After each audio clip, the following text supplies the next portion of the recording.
Hello and welcome to the 6th episode in our MCA mini-series.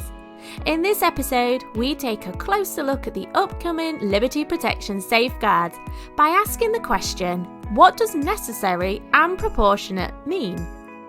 As explained in our last episode, the Liberty Protection safeguards process is going to involve assessing or determining that the person lacks the relevant capacity, that they have a mental disorder, and that the arrangements amounting to them being deprived of their liberty are both necessary and proportionate. But what do those words actually mean in this context? The first thing to say is don't be scared or bamboozled by these terms. Believe it or not, in practice, I would expect that we regularly ask ourselves whether what we are doing to support a person is both necessary and proportionate. We just don't ordinarily call it that. Let's take a look at each of these terms in turn, starting with necessary. The Oxford Dictionary describes necessary as that it is needed for a purpose or a reason. See? Not too complicated, right? So in the context of liberty protection safeguards, the questions we need to be asking ourselves are: what are the areas presenting a risk of harm to this person? What would happen to the person if we simply did nothing? That in itself will highlight why it's necessary we do something. What has already been tried to manage those risks and how successful was that? What arrangements are in place now to manage the risks? Remember, this is about preventing harm to this person. It's not generic, it's specific to them. And what is your evidence to support all of that? Consider each element of the person's care arrangements in turn, with particular focus on those elements which contribute to them being deprived of their liberty. Quick reminder of the acid test. Is the person under continuous supervision and control and not free to leave?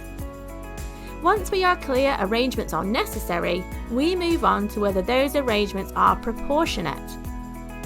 Let's take a look at that definition. Proportionate. Increasing or decreasing in size, amount or degree according to changes in something else. When thinking about liberty protection safeguards, we need to evidence that the arrangements in place are proportionate to the likelihood and seriousness of harm to this person. So you've already made it clear that action is necessary. We have to do something. You've already considered how those risks are currently being managed. But are those the most proportionate response?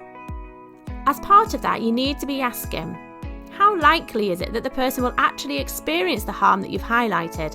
And what would the severity of that harm be? Are the ways those risks are currently being managed the less restrictive when considering other options which have already been tried and discounted? Consider the person's human rights and their wishes and feelings about what is in place. Remember, views are not always given verbally. Essentially, you are highlighting here how the arrangements in place are in line with the level of need and associated risks. This also involves weighing up the cost to the individual. In the words of Sir Munby, what's the point of making people safe if it merely makes them miserable? Do the benefits of having these arrangements in place outweigh the cost to this person? And if they don't, can we lawfully continue?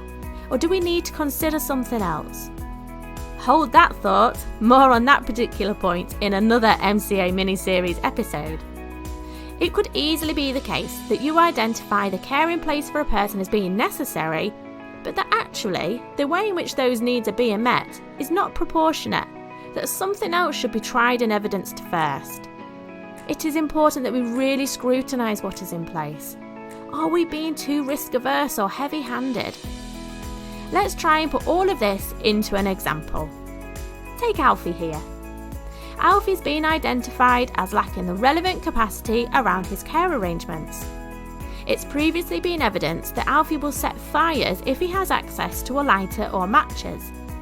Alfie is not aware of fire safety and is unable to keep himself safe in those situations.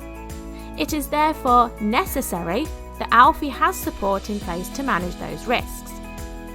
The arrangements in place to manage that risk is 15-minute observations when Alfie's in his room on his own, checks of his pockets when he returns to his home to ensure he does not have lighters or matches on his person, weekly bedroom checks, as well as a ban on lighters and matches generally within his home.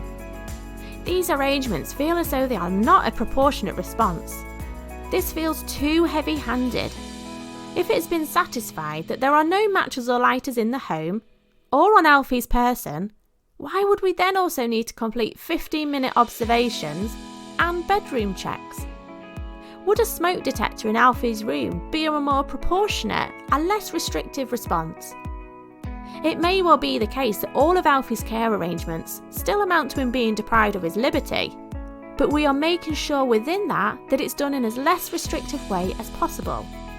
We hope this has helped to shed some light on these two terms and show that they are not new concepts in our practice.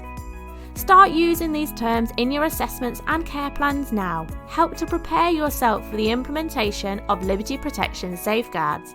And remember, we should already be working under these principles as part of our Mental Capacity Act practice.